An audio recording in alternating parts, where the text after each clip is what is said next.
In just a few weeks, freshly grown vegetables will start to appear in the new community garden in West New York's recently renovated Miller Park on Jackson Street. Beginning today, the town is assigning the 40 plots to residents who signed up. The concept came to be because the town of West New York never had a community garden before. We just started a year ago, we started our compost program. So it's one of the first steps of getting a sustainable and environmental programs into the town of West New York.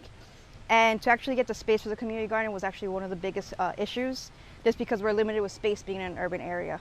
So the community garden came to be because we decided that it's something that everybody in West New York deserves.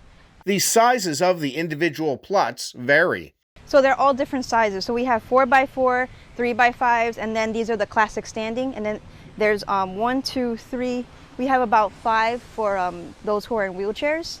So they have access to go in their wheelchair, and then those who are a little bit high up, they can still access the garden bed, but in a wheelchair. They're sitting down at the entire time.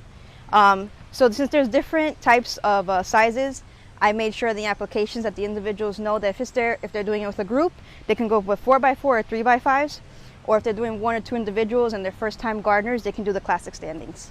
Was this something that the members of the public, when they learned that Miller Park was going to go under its renovation, which has now been completed, that they said, hey, let's add this, we really want to have this done?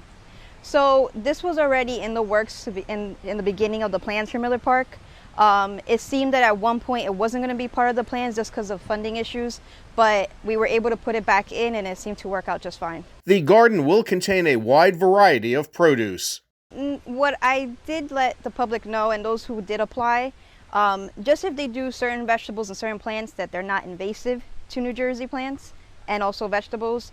Also, because I'm allowing them to do the growing now, it's also showing people that you can still grow and harvest until like the end of November. Well, actually beginning of November, end of October. A lot of people just assume the summer's over, you can't do any more, but you can. You can do some garlic, you can do some lettuce at the time. You can still grow in the fall. There's a lot of flowers that you can still grow in the fall. They just don't last as long as they do in the summer.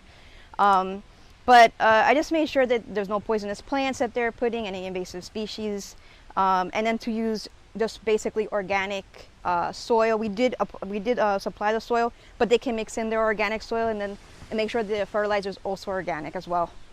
The plots are assigned until August 2024. The hours of operation for the garden are 8 a.m. until 8 p.m. I also wanted to mention we're doing educational programs with the 4-H in the Hudson County.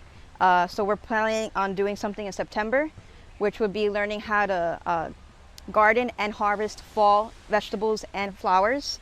And it will be geared to seniors, to young kids, and also those who are in wheelchairs. So that would take place here on site? Yes, it would be taking place here on site. Those who are in the garden and those who just want to attend to are allowed to attend. A few wheelchair-accessible plots are yet to be assigned. Contact Rosemarie Suarez at 201-295-5119 if you are interested. In West New York, reporting for Hudson TV, I'm Jeff Hennig.